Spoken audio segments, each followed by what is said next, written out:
Boa noite, que a graça e a paz que excede todo entendimento esteja fluindo na sua vida, esse momento de reflexão, nossa pausa para nosso momento de reflexão. Tenho toda a minha gratidão aqui partilhada com você.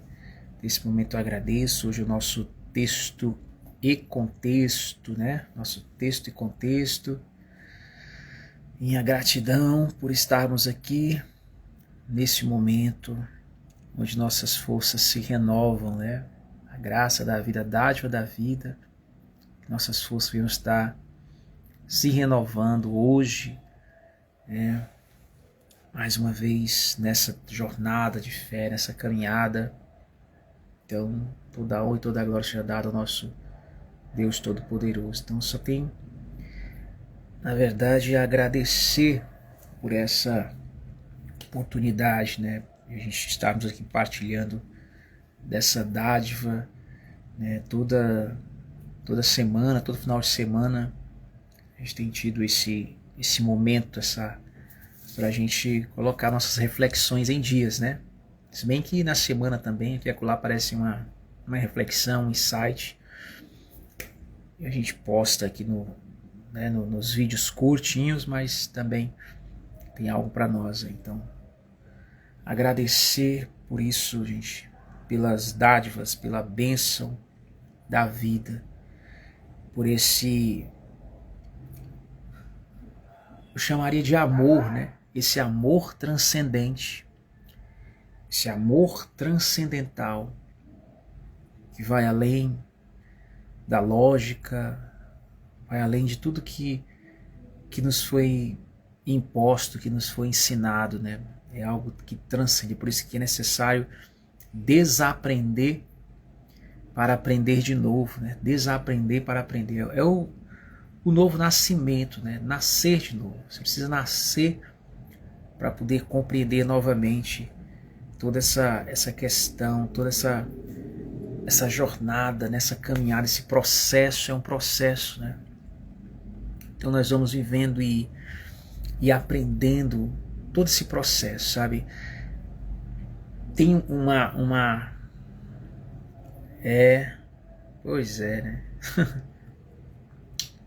Tem uma passagem, acho que ela está escrita no livro do profeta Isaías. No livro do profeta Isaías. Eu não lembro agora qual é o capítulo, sabe? Mas lá está dizendo assim, a expressão lá é essa. É preceito sobre preceito. Está escrito isso. É preceito sobre preceito. Aí ele vai explicando o que é que são esse é um processo, na verdade, Todo um processo de uma jornada. É o processo, é o desenrolar do processo na vida espiritual, concernente ao Evangelho, Concernente ao Evangelho de Cristo. Então, Isaías, como ele foi o profeta que profetizou a vinda do Messias, ele é considerado um profeta do Messias, profeta messiânico. Tem um momento lá nas suas profecias, no livro de Isaías, que ele vai falar isso. Ele vai falar assim, é preceito sobre preceito, regra sobre regra, mas olha aí, Isaías 28, Isaías 28, capítulo 28, verso 10 diz, pois é preceito sobre preceito, preceito sobre preceito, regra sobre regra, regra sobre regra, um pouco aqui, um pouco ali. Você está vendo? O que está dizendo, gente? O que está dizendo, gente? Isso aí é o processo. É o processo da jornada. Não adianta a gente já querer começar graduado. Não, você vai se graduando ao longo do caminho. Ao longo da jornada você vai se graduando. Não é, eu já sei tudo porque hoje nós temos as informações rápidas pela internet aqui, né? Não. Não há escritura que você pesquise fácil, rápido, a curto prazo, que realmente venha formatar em sua configuração espiritual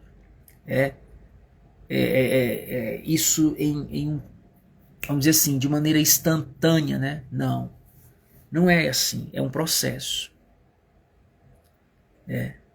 Quando ele fala aí, ó, na verdade, por lábios estranhos e por uma língua, por outra língua falará este povo, tá vendo? O que é isso aí, lábios estranhos? O que Isaías estava profetizando, gente? Isso aqui não fala só sobre idioma. Não é sobre idioma, simplesmente. É muito mais ampla a questão. Quando ele fala, você vai ver no contexto aí, e aí quando chega nessa parte dos lábios estranhos, em outras versões, não está escrito lábios estranhos. Está escrito, sabe como? Está escrito língua estranha. Língua estranha. Agora, o que é essa língua estranha?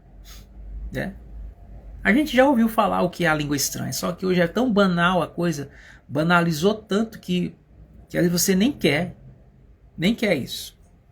Só que é nisso aí que você vai atingir o clímax, você vai atingir a ascensão, o samadhi, sânias, né?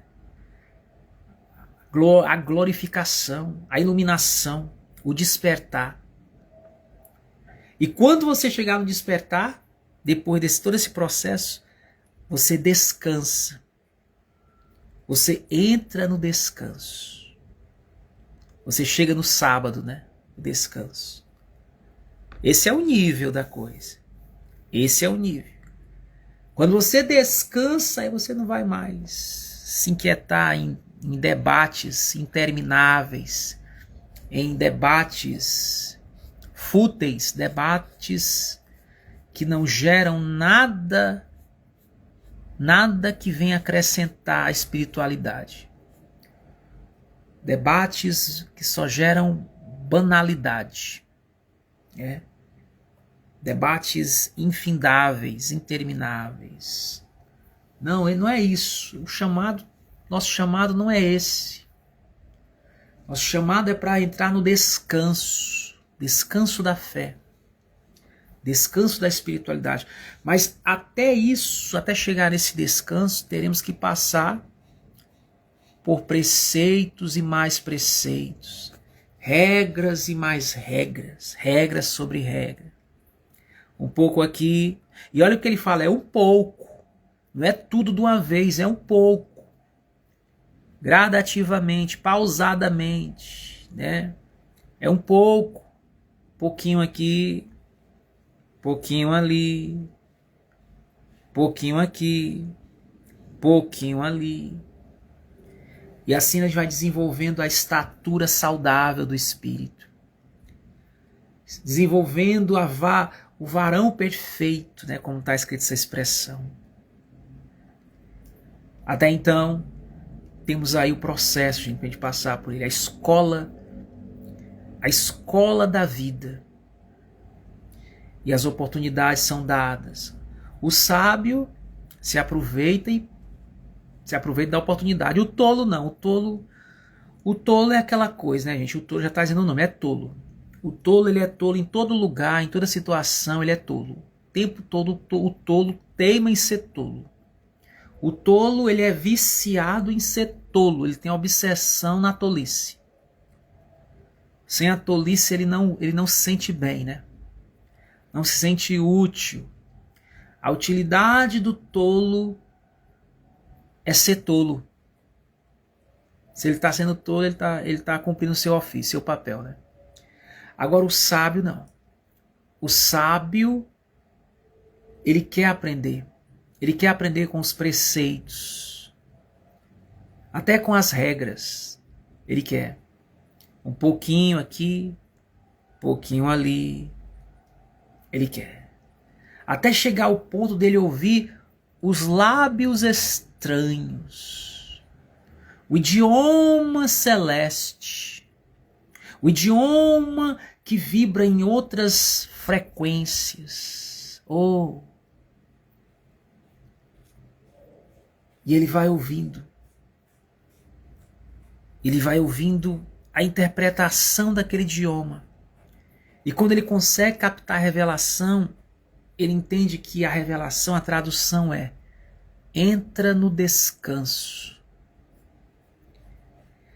Entre no descanso. Pare com essas questões infindáveis, intermináveis, que elas só geram ansiedade, só geram ciúmes, cansaço, estresse, só geram isso.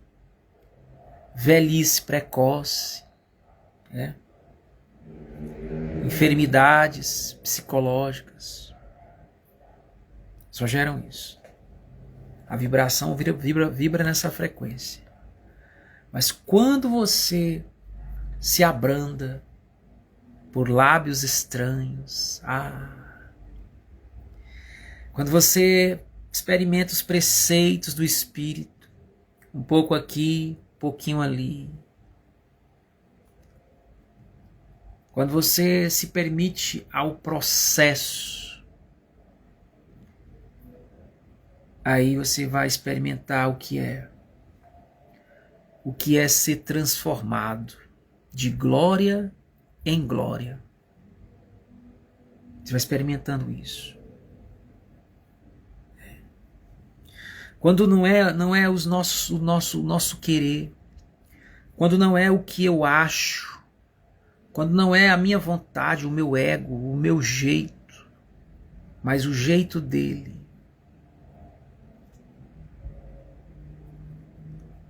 E às vezes nós temos que nos calar, porque nem sempre vamos ter uma companhia adequada para conversar, para falar sobre isso. Vivemos dias que a necessidade realmente é uma necessidade da terapia é imensa, porque temos muito o que falar, mas quase não encontramos ouvidos para ouvir.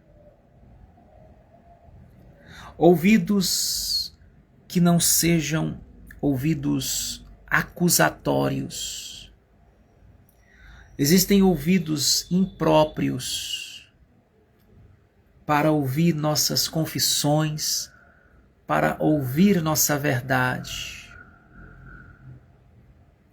Mas às vezes a necessidade é tão grande de falar e os ouvidos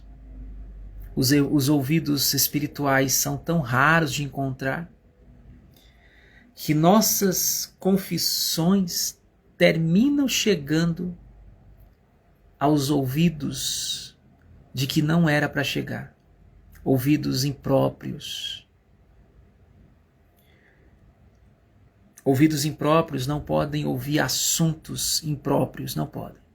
Eles não podem.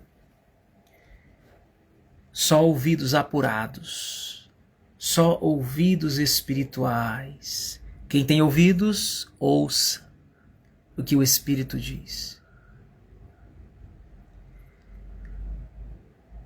Que a gente possa se permitir ao processo. Se permitir ao processo. Quando a gente percebe que não há ouvidos espirituais para nos ouvir, estar sozinho se torna um paraíso para nós. Fazer longas orações se torna uma bênção para nós. Porque você percebe o perigo de falar para homens, pessoas, mulheres que não têm ouvidos apropriados para te ouvir. E quando você percebe a ameaça, o peso condenatório, acusatório, de um ouvido inquisidor, de um ouvido julgador, de um ouvido tolo, você vê o perigo que é se expor para esses ouvidos. E você começa a valorizar a solitude, valorizar a oração, valorizar os momentos que você fica sozinho. E você vai usar esses momentos para conversar muito. Aquilo que você não pode mais falar para os homens, você fala para Deus. Você fala com Deus. E quanto mais assunto você tiver para falar, mais tempo você vai precisar, vai se ocupar para estar com o Senhor. E nesses dias parece que isso é muito raro. Parece que há uma oposição que se levanta contra isso. Cabe a nós romper essa oposição. Cabe a nós romper essa oposição. Quando o profeta Daniel estava em Babilônia, sendo que ele era de Israel, era judeu, mas ele foi levado, preso, para a Babilônia. Só que o líder babilônico de Babilônia, no caso o rei lá, o imperador, ele gostava de Daniel. Daniel achou favor aos seus olhos. Gostava de Daniel. Mas nem todo mundo gostava de Daniel. Os demais magistrados não gostavam de Daniel. Sentiam que o Daniel era como se fosse uma concorrência, para a atenção do rei.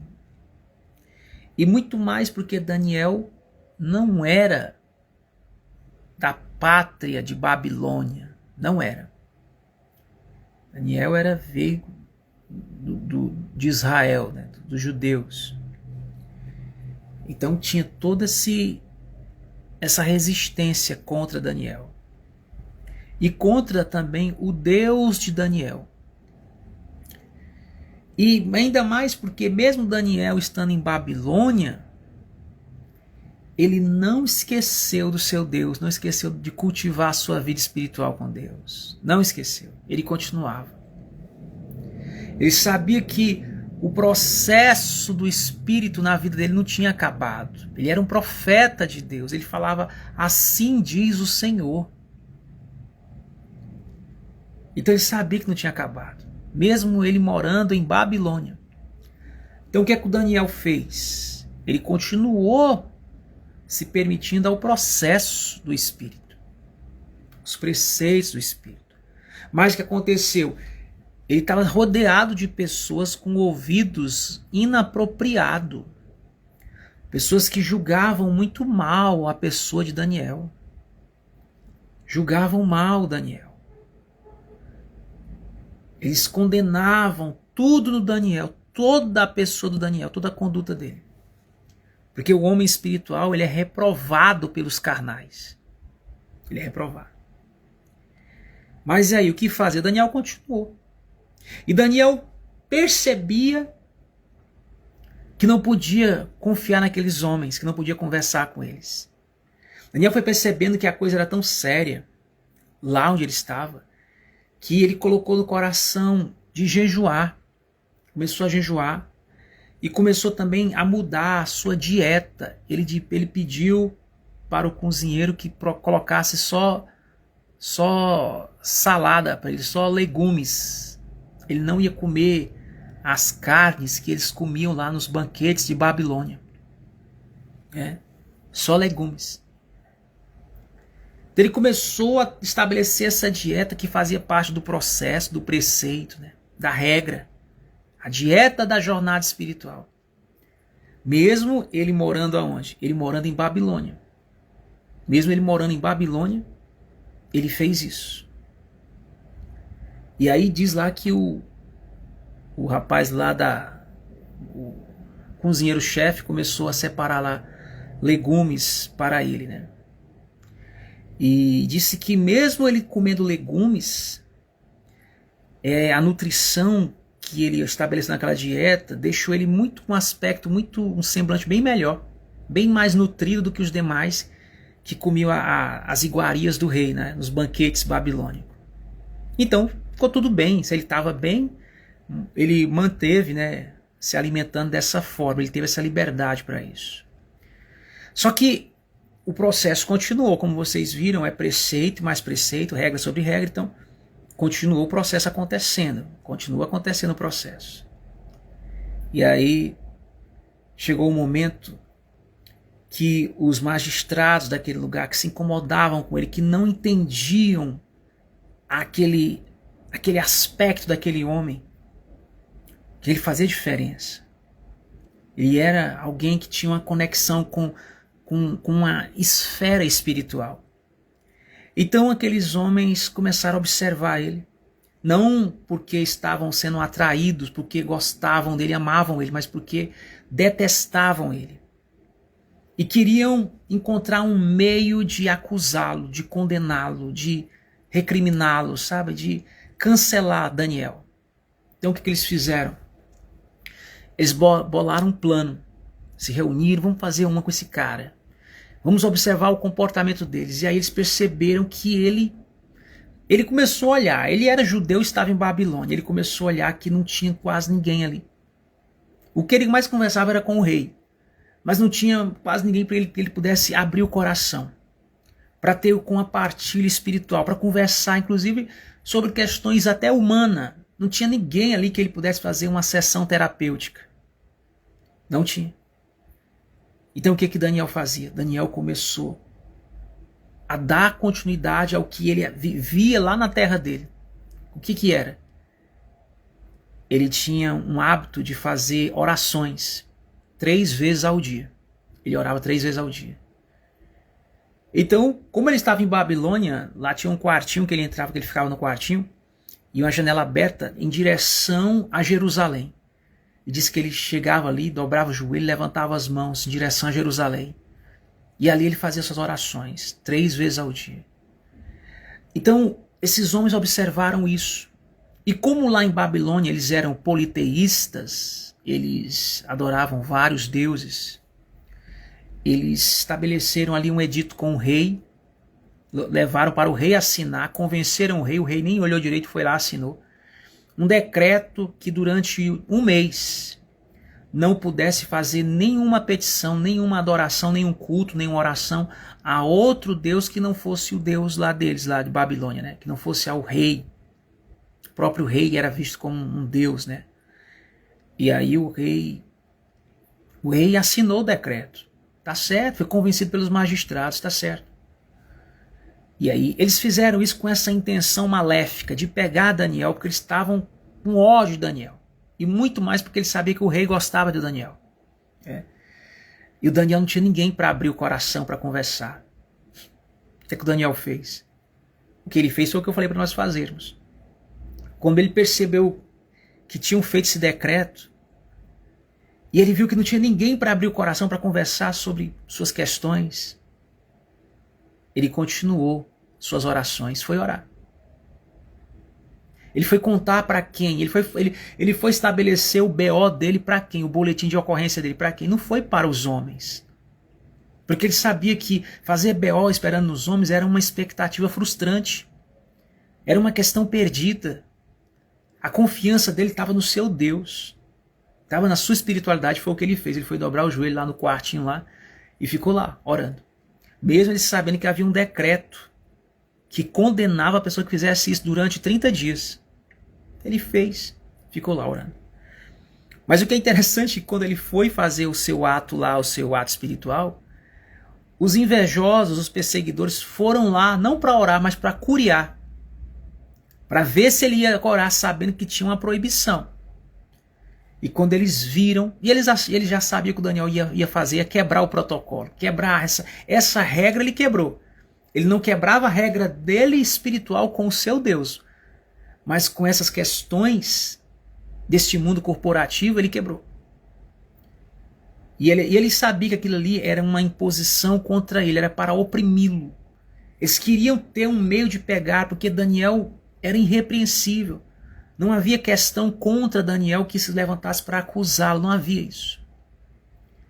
Mas eles acharam um meio, porque quando uma força quer acusar você, ela vai usar até a tua dignidade espiritual para usar contra você como um meio de te condenar, te culpar. E eles estabeleceram uma lei que não podia orar a outro Deus senão o Deus lá deles.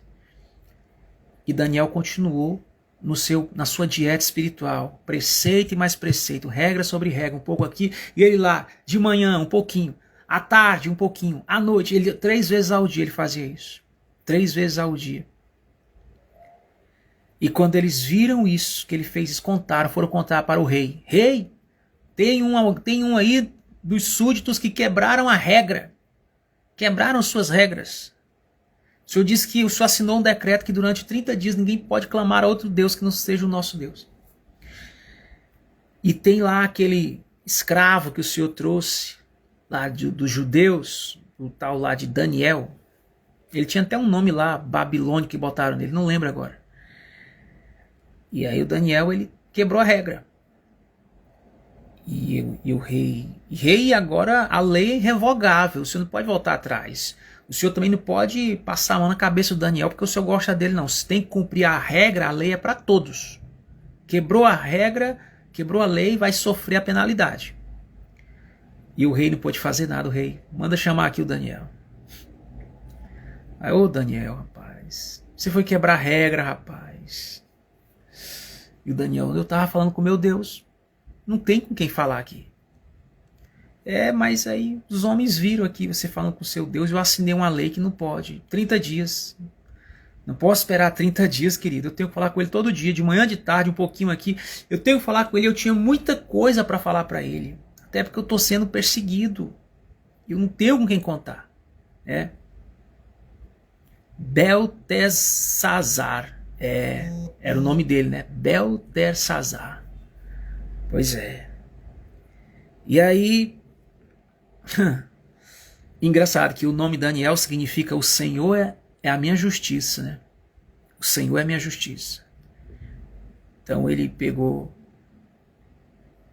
Eles tinham uma tradição lá, um castigo bem cruel, né? Eles colocavam leões famintos para comer os seres humanos. Então colocaram dentro de uma cova esses leões famintos e botaram o Daniel lá dentro para ser comido pelos leões. Oh, rapaz. E o rei disse assim, Daniel, eu não posso fazer nada. Eu gosto de você, eu não posso fazer nada porque eu sou rei, eu tenho que cumprir meu papel de rei e eu assinei um decreto. E a palavra do rei não volta atrás. E o Daniel, tudo bem, Senhor. Se Deus quiser, e eu vou ser livre da boca dos leões, se Deus quiser. Se ele não quiser também, seja feita a vontade de Deus, ou de um jeito ou de outro, ou eu vivendo, ou eu morrendo, a vontade de Deus vai se cumprir na minha vida, porque o Senhor é meu juiz. E ele disse, tá bom, Daniel, que o teu Deus te guarde, Daniel, dos leões não te comerem. E foi colocado lá na cova, passou a noite, e disse que naquela noite o rei fugiu o sono dele. Ele não quis banquetes, não quis ver ninguém dançando, ele não quis festa, não quis música, não quis som, não quis nada. O rei ficou enlutado. Existem algumas fontes que falam que havia algo mais entre esse rei e Daniel, viu? Mas não vale nem a pena comentar aqui hoje isso, né? Porque é um nível mais... Se quer, eu falo nas minhas cerimônias secretas, tá? Se você quiser participar um dia, a gente tem um grupo de estudo pelo Meet, lá a gente fala, mas aqui não. Mas tudo bem. Havia uma conexão, sabe, bem afetuosa entre eles. Como eu falei, vale a pena falar aqui, porque eu preciso de um momento mais para poder esclarear mais a linguagem, esclarecer bem uma linguagem bem mais humana para nós sobre isso. Então o rei passou a noite mal, porque o rei gostava do Daniel. E aí, quando foi pela manhã, O rei foi lá na cova e disse que o rei chamou assim: Daniel, será que o teu Deus te poupou da boca dos leões? O Deus que você crê, que você fala com ele, que você prefere falar com ele do que com os homens, o Deus que te ouve, será que ele te ouviu e te guardou da boca dos leões? E aí ele escutou a voz assim: Daniel, eu estou aqui, Senhor. Eu estou aqui, o meu Deus me guardou, me poupou. Oh, rapaz, esse rei ficou tão... O rei chorou de emoção na hora, de alegria, porque ele amava o Daniel. Ele chorou assim de alegria. Passou até a crer no Deus de Daniel. Depois daquele, ele passou a crer no Deus de Daniel. Acho que ele começou a fazer oração também ao Deus de Daniel. Ou seja, gente, nessa reflexão é isso. Às vezes há momentos que não há ninguém para você se abrir, para você conversar certas questões da sua existência sem que você seja mal compreendido, né? Mal interpretado. Então a melhor coisa é você ir direto, né, ao trono da graça. Pela fé você faz isso. Você vai orando. Isso você pode fazer durante o trajeto do seu trabalho, você dirigindo o seu automóvel. Não existe a questão estética, a performance é o que menos interessa. O que vale nessas questões é a sua posição interior. É como você se curva, como você se prostra interiormente falando. Né? Então não é a questão, Deus ele não é como os homens que olham as aparências, Deus vê o coração. Né? Então a questão é aqui dentro, é profundo, é nas profundezas, nas entranhas. É no âmago do seu ser. Quando você se curva no âmago do seu ser e você foca, você canaliza aquilo, se conecta em espírito, então você acessa pela fé essa dimensão. E por mais que seu corpo esteja aqui embaixo na terra, você se conecta com a esfera celeste, né? Com a esfera... Ou seja, você vai e transcende, inclusive, você transcende até a Lua, né? Hoje o pessoal está comentando sobre as pessoas que viajaram para ir na Lua, né? Você vai além da Lua. Você vai além da Lua. Você se conecta com o Deus que fez o Sol e a Lua. E é tão bacana, porque isso traz um alívio, traz uma pacificação. E traz a direção que homem nenhum pode dar para você. Trilhar esse caminho, essa jornada. Mulher nenhuma pode dar para você. Ser humano nenhum pode dar para você. Que é a sua jornada pessoal, sua jornada aí cheia de complexo, paradoxos, subjetividade.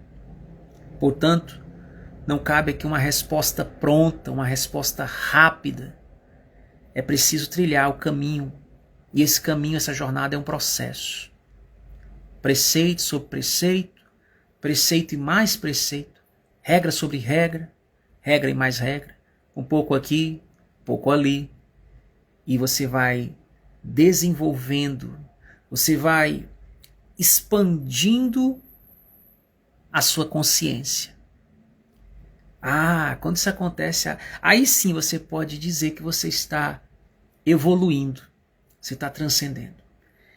E por mais que as pessoas olhem para você e vejam que você ainda tem a mesma aparência física, mas suas ações, sua conduta, a sua própria vibração energética já não é mais a mesma.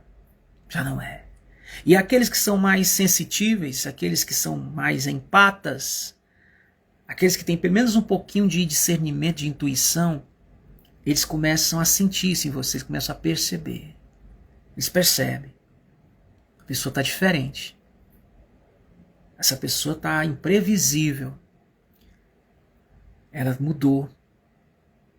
Ela foi transformada. Agora, quem a transformou? Quem? Quem nós vamos nos permitir a sermos transformados? Para quem? Para esse mundo cheio de banalidades? Ou para aquilo que nós chamamos de Deus, que está agora aí com você, está aqui comigo. Que a gente possa se permitir esse pensamento, essa reflexão, nessa noite de domingo. Daqui a pouco começa a segunda-feira, segunda humana, né? Se Deus quiser. Encaramos a jornada, o trabalho, a rotina, né? As coisas semanais. Mas em meio aos intervalos, os espaços, um pouco aqui, um pouco ali, que a gente possa se conectar, se permitir essa pausa. No trânsito, né? Respirar um pouco, fazer aquele exercício de respiração, meditação. E você vai vendo que a ansiedade vai sanando, vai saindo. E as suas sinapses neurais, elas vão absorvendo uma vida que para muitos humanos ela é desconhecida, ela é estranha. Porém, essa mesma vida absorvida foi a vida que o Filho de Deus, Jesus no caso, ele viveu aqui, quando esteve aqui. Ele e todos aqueles semelhantes a ele viverão essa vida, apesar de todo o caos que nos cerca, que nos rodeia de tão de perto. Isso tanto pela internet, aqui nas redes, como nas questões corporativas, como nas questões, inclusive, nas nossas próprias sensações, nos nossos sentimentos, em nossa mente, que a gente se permita, a esse romper, a esse transcender. Essa é a minha deixa dessa noite, texto e contexto e domingo, tá certo? Que a graça e a paz que excede todo entendimento esteja aí com o seu coração fluindo nessa hora. Minha oração é que você tenha uma boa noite de descanso na paz que excede todo entendimento. E que a nossa consciência possa usufruir desse romper, desse transcender. Coisas que somente a dádiva da vida ela fornece a nós isso. E através dessa comunhão, dessa sintonia, nós absorvemos, nós desfrutamos desse presente, dessa graça. Uma ótima noite, bom descanso a todos. Esse foi o nosso texto e contexto deste domingo. Gratidão.